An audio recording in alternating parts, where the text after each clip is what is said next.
Yo, Bakayalo, Kono Yalo, et oui, on se retrouve pour une petite review de l'épisode 5 de My Hero Academia. Mais avant de commencer la review, instant auto-promo, toi-même tu sais, mon manga Wolfus qui est disponible légalement et gratuitement sur Manga Draft. Je te mets le lien en description, comme ça tu pourras cliquer dessus et lire ce banger. Oui, Wolfus, mon manga, disponible légalement et gratuitement sur Manga Draft. Bon, on va parler de My Hero Academia, épisode 5, saison 7, et ça y est, le combat final va enfin commencer. Mais avant d'entamer ce combat, on a effectivement les petites choses qui se passent avant, notamment chez les vilains. On a la meuf qui retourne dans son appartement, celle qui est accro au sang. Et tu sens déjà qu'elle, de base, elle était starbée. Elle a des problèmes dans sa tête. Tu sais que par rapport aux gens, elle est totalement différente. Elle a cette obsession du sang et qui devient une addiction et que forcément, dès que tu as des réflexions par rapport à ça, elles sortent de l'ordinaire. Ce qui fait que les gens autour de toi te considèrent comme quelqu'un de bizarre.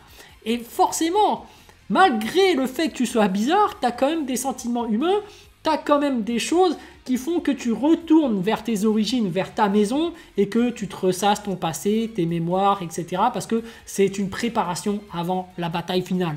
Et finalement, tu as cet autre vilain, le frère de merde, j'ai oublié les noms, bref, il fait du feu en bleu là.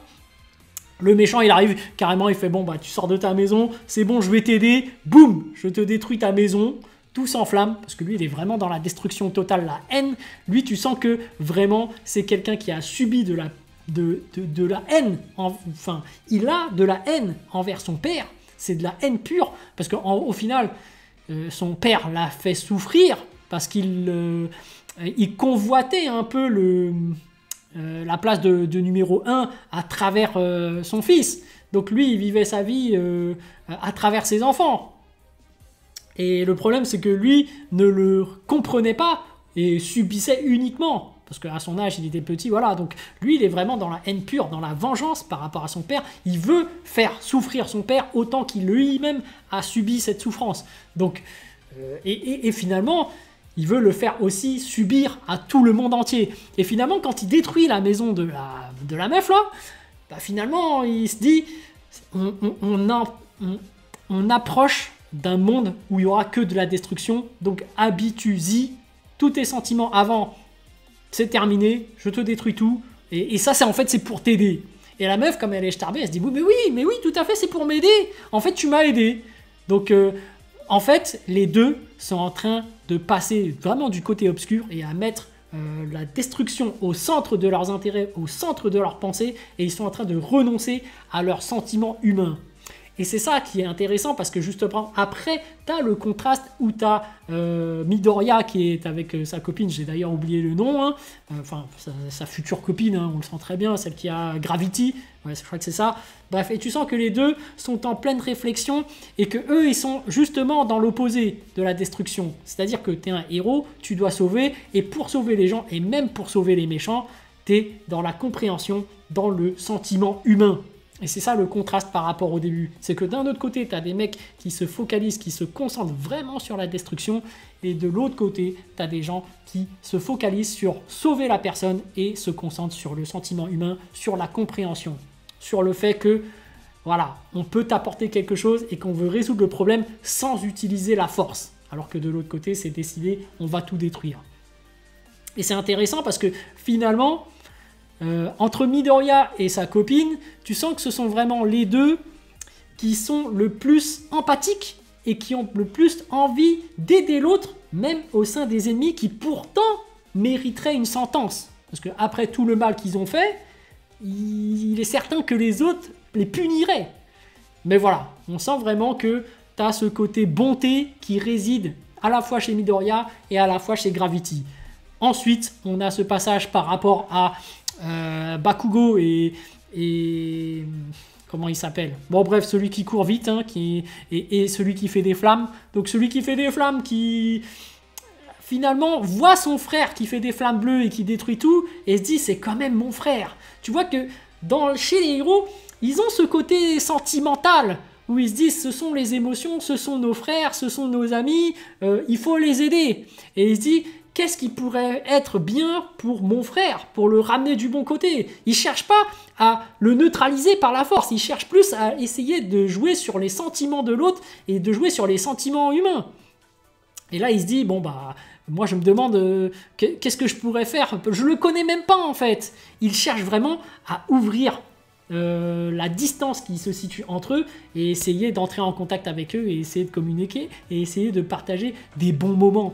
Et finalement, il se demande qu'est-ce qui lui fera plaisir. Et Bakugo qui se dit, bon, ils aimeraient certainement manger des nouilles, tu vois.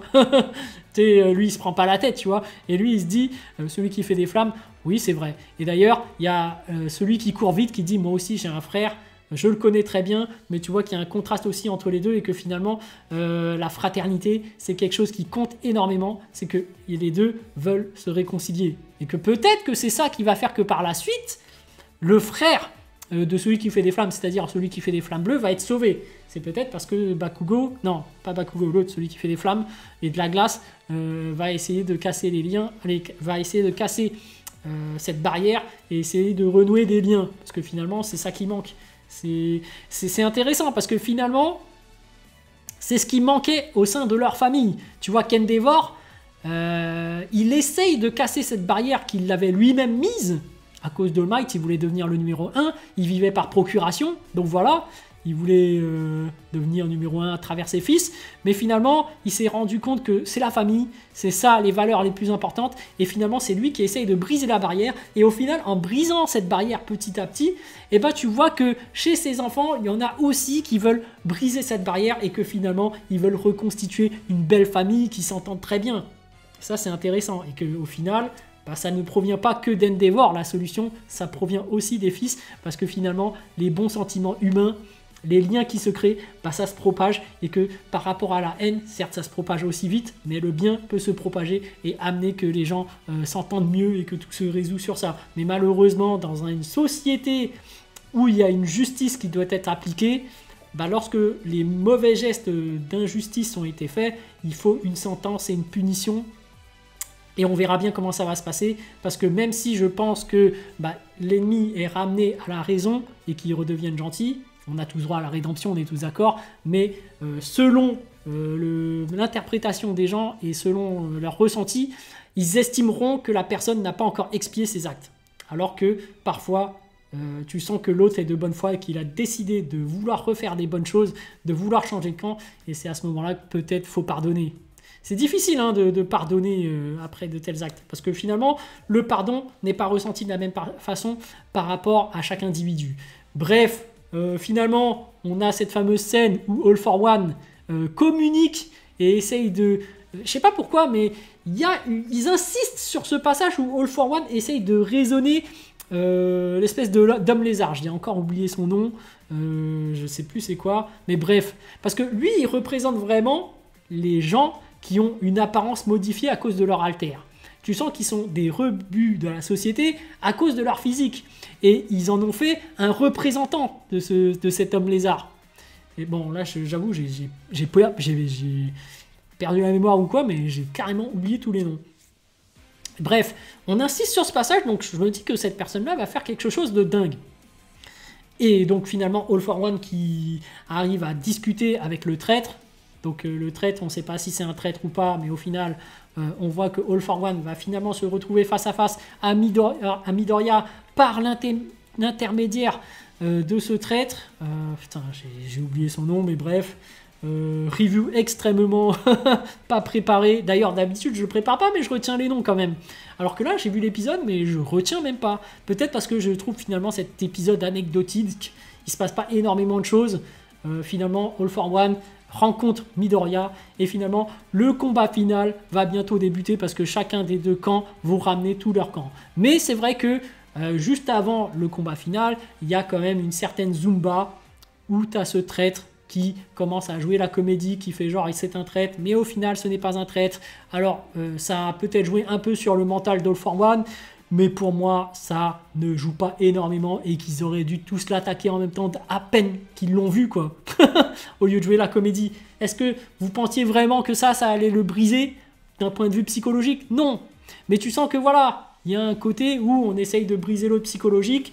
On se dit que voilà, nous les héros, la particularité c'est qu'on est ensemble, mais toi tu es un grand méchant donc tu essayes de tous nous isoler. Finalement, l'union fait la force et c'est ça qui va faire notre force en tant que héros. C'est cool, ça fait Avengers, on va dire ce qui est. C'est beau, mais au final, nous on veut de la bagarre, c'est tout. Non, mais je rigole. En finale, c'est quand même bien fait. Parce que tu sens que ce traître a finalement tout perdu. Tu sens que dans sa tête, c'est extrêmement chaud le choix qu'il a fait, parce que finalement, il a vendu ses parents. Et finalement, au sein des héros, il va subir une sentence par rapport à tout ce qu'il a fait. Et tu sens qu'il est en train de tout perdre. Hein. Mais que finalement, c'est son rêve de devenir héros qui prend le dessus. Peut-être une histoire de conscience aussi derrière, après toutes les paroles qu'il a reçues. Mais je pense que c'est vraiment son rêve de devenir héros, sa vocation qui fait toute la différence et qui fait qu'il agit ainsi. Bref, Midoriya qui est là, il va certainement s'opposer à All for One et à tous ses ennemis qui sortent de nulle part. Ça va être intéressant. On voit que, effectivement, dans cet épisode, la meuf qui avait le sang avait une carte maîtresse derrière, c'est-à-dire que celui qui était capable de se cloner à l'infini, elle a son sang, donc peut-être qu'à un moment donné, ils vont utiliser cette faculté qui ferait qu'il y a toute une armée à l'infini qui va pop, donc on verra ce que ça va donner, mais est-ce que le fait que faire pop autant de monde va pas les gêner ou pas? On va voir, parce que finalement, ils ont toute une armée aussi avec eux, hein. Faut rappeler que tout ce qui était l'alliance des ultra méchants de Redestro, ils sont extrêmement nombreux, mais bref... par rapport à cet épisode, ça va. Je trouvais que c'était intéressant, j'aimais bien. Bon, il y a toute une zumba de comédie par rapport au traître qui ne servait pas à grand chose, mais finalement ça sert quand même parce que tu peux rentrer dans le côté émotionnel par rapport au personnage. Mais en réalité, là, je pense qu'on approche de la bataille finale. Et pourtant, je pense que c'est même pas la bataille finale. Parce qu'on voit que Shigaraki n'est pas dedans, parce qu'il est en mode régénération. Donc je pense que durant cette bataille, en réalité, All for One va se faire battre, mais qui va se réfugier dans le corps de Shigaraki. Bien évidemment, je n'ai pas vu les scans, donc c'est une théorie, il se peut que je me trompe. Mais voilà, mon interprétation, c'est que au final, on n'est pas dans la bataille finale, ce sera une bataille intermédiaire, où All for One va perdre et va finalement se réfugier dans le corps de Shigaraki et que la finalité, le combat final, ce sera forcément Midoriya contre Shigaraki ou du moins contre All for One parce que son objectif principal, je pense, de Midoriya, c'est de réussir à ramener Shigaraki dans le bon côté et que c'est Shigaraki qui va finalement faire le dernier acte pour battre All for One. Bon, c'est mon interprétation. Théorie, voilà. Bon, allez, les amis, sur ce, je vous dis donc à plus dans le bus, ou plutôt à plus tard dans le car, ou plutôt à bientôt dans le bateau.